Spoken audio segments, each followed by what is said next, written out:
देखिए, मुझे खुशी इस बात की है कि आज से कई साल पहले जब मजलिस इत्तेहादुल मुस्लिमीन यहाँ पर आई थी तो लोग उसका झंडा पकड़ने से डरते थे।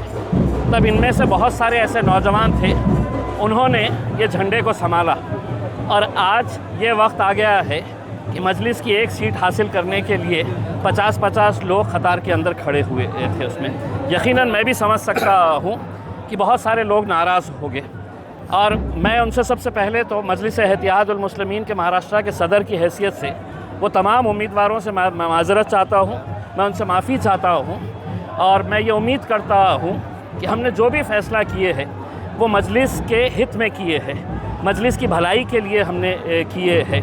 यकीनन जब 50 लोग रहेंगे और किसी एक उम्मीदवार को अगर देना है, बाकी उम्मीदवार किसी भी लिहाज से कम थे ऐसा नहीं है, वो भी उतने ही काबिल थे, लेकिन बहुत सारे वजूहात को सोचते समझते हुए हमने ये फ़ैसला लिया है। मैं जो लोग भी नाराज़ है उनसे ये कहूँगा कि देखिए, आज ये दिन हम जो देख रहे हैं वो आप सबकी मेहनतों का नतीजा है और अगर इससे कोई नाराज़ होकर कोई दूसरे पक्ष में अगर जा रहा है तो मेरा ये कहना है कि फिर इसका मतलब ये है कि आपको इत्तेहाद की कोई फ़िक्र नहीं थी, आपको मजलिस से मोहब्बत नहीं थी, आपको सिर्फ कुर्सी चाहिए थी, आपको सिर्फ एक टिकट चाहिए था उसमें।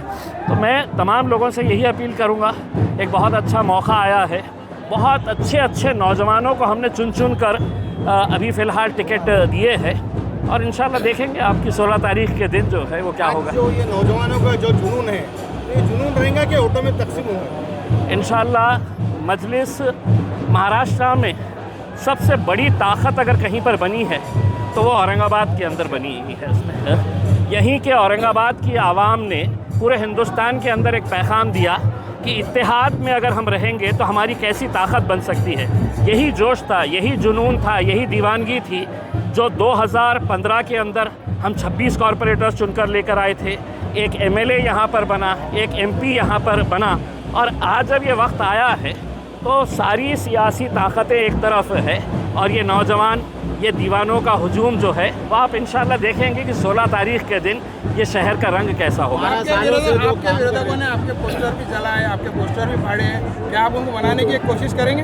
देखिए, वो भी मेरे अपने हैं और मैं जैसा पहले कहा हूँ कि उनकी नाराज़गी जायज़ है, मैं ख़तई उनसे खफा नहीं हूँ, मैं ख़तई उनसे नाराज़ नहीं हूँ उसमें, वो भी मेरे अपने हैं।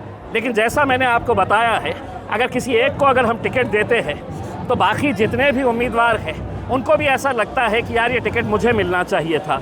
कुछ उसको कबूल कर लेते हैं और कुछ जो है वो इल्ज़ाम लगाते हैं, तहमतें लगाते हैं। लेकिन मैं इतना कहना चाहूँगा, जब तक मेरे क़ायद बैरिस्टर असदुद्दीन अवैसी साहब का यकीन और भरोसा मेरे ऊपर है तो तब तक मैं मजलिस को मजबूत करने के लिए हर कोशिश करता रहूँगा और मेरे साथ ये जितने भी जियाले हैं, ये जितने भी नौजवान हैं, इंशाल्लाह मजलिस को आगे लेकर जाएंगे। ठीक है, हो सकता है ना, अगर असदुद्दीन अवैसी साहब ने इख्तियार अगर मुझे दिए थे कि आप अगर ये फ़ैसला करें करके उसमें, मुझे उनसे सिर्फ एक ही सवाल करना है कि आप मुझे ये बता दें कि ऐसा कौन सा उम्मीदवार है जो आपको लगता है कि इम्तियाज़ जलील ने गलत फ़ैसला लिया है करके। अगर गलत फ़ैसला लिया होता तो इतनी सारी हुजूम जो है वो उनके साथ नहीं रहता था उसमें। ठीक है, जो ख्वाहिशमंद थे, जिनको ऐसा लगता था कि हमें मिलना चाहिए, नहीं मिला है, हाँ, लेकिन इसका मतलब ये नहीं है कि वो मजलिसी नहीं है। वो कल भी हमारे थे, आज भी हमारे हैं और आने वाले वक्त के अंदर भी। आप मुझे जो कहना है कह लीजिए, लेकिन मैं आपको एक कट्टर मजलिसी समझता हूँ और आगे भी समझता रहूँगा। उसामा को लेकर उनके अंदर नाराज़गी है। देखिए, नौजवान लड़के हैं, पार्टी के साथ जुड़े हैं। अगर एक नौजवान आया है तो हमारे पास हाजी शेरू जैसे बुज़ुर्ग भी आज जुड़े हुए हैं उसमें। तो मेरे हिसाब से आप मजलिस को अगर हमें आगे लेकर जाने का है तो हम सब साथ में मिलकर आएंगे तो ही हम एक ताकत बनेंगे। तो नाराज़गी है, थोड़े वक्त के लिए है, इंशाल्लाह हम जाएंगे, मनाएंगे और किसी भी अगर जैसा किसी को लगता है कि मेरी तरफ से कुछ नाइंसाफ़ी हुई है तो मैं आपसे तहे दिल से मैं सर झुकाकर आप लोगों से माज़रत चाहता हूँ, माफ़ी चाहता हूँ। लेकिन हम इस इत्तेहाद को तोड़े नहीं, बस मेरी यही इल्तिजा है। साथी से भी आप मुलाकात करेंगे, उनकी भी नाराजगी दूर करेंगे? बताएंगे, छोटी छोटी बातें होती है सियासत के अंदर। फारूक शादी भी हमारे अपने हैं और मजलिस की एक बहुत बड़ी ताकत है, वो एक नौजवान है। मुंबई के अंदर हमारा एक बहुत अच्छा चेहरा था, किसी वजूहात की वजह से वो भी नाराज़ है। इंशाल्लाह उनको भी मनाएंगे, उनको भी लेकर आएंगे साथ में। रिजल्ट पे कुछ असर पड़ेगा इम्तियाज साहब? रिजल्ट असर ये पड़ेगा कि 16 तारीख के दिन आज जितना हुजूम देख रहे हैं, इससे 10 गुना हुजूम यहाँ पर इंशाल्लाह 16 तारीख के दिन आपको देखने को मिलेगा।